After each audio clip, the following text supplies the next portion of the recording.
So today I come with a short video about tips and tricks on Wrath of the Righteous, an upcoming game. Like, it's going to be really amazing if you like Pathfinder and RPGs in general.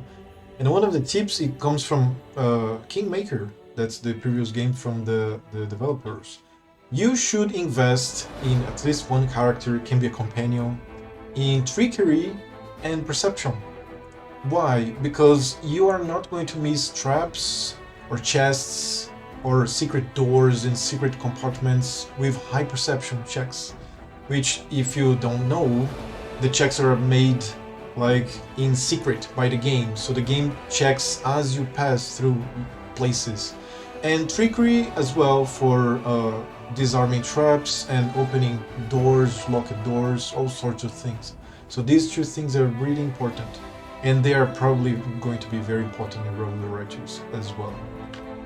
Continuing on the tips, you should have characters capable of healing your other characters from damage, from disease, sickness, poison.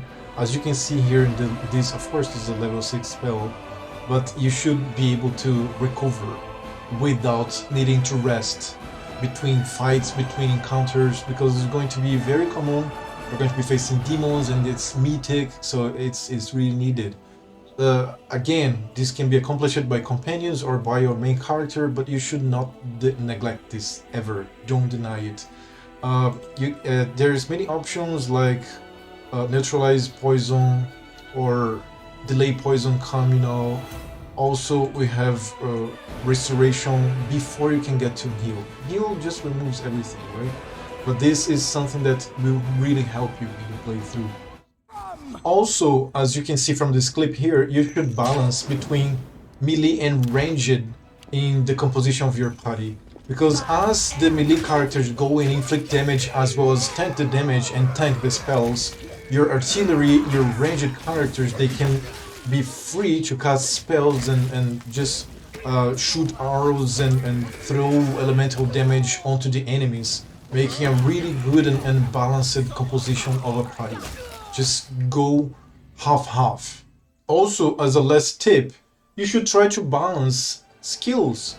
Skills are very powerful in the PnP game, the pen and paper RPG game, and they try to implement this in a very good way in the video game form, because they just condensed all the skills that there are, it's like 30, into only these skills here. And you should have different characters in your composition that are capable of different things. For example, this character here is very athletic and mobile, as this character here has a high knowledge, arcana, perception, mobility, stealth, and trickery, and use magic device. This here has a lot of arcana and world knowledge. This one here has a lot of lore, religion. She here and this other one, they both have lore, nature. So this is very important because you are going to be prompted frequently by the game to use the skills, and this will create a larger, wider way of interacting with the game and just enjoying every piece of content that these great developers have produced for us. And I'm very thrilled for this game. I hope that you enjoyed this guide, and I see you tomorrow with Wrath of the Righteous.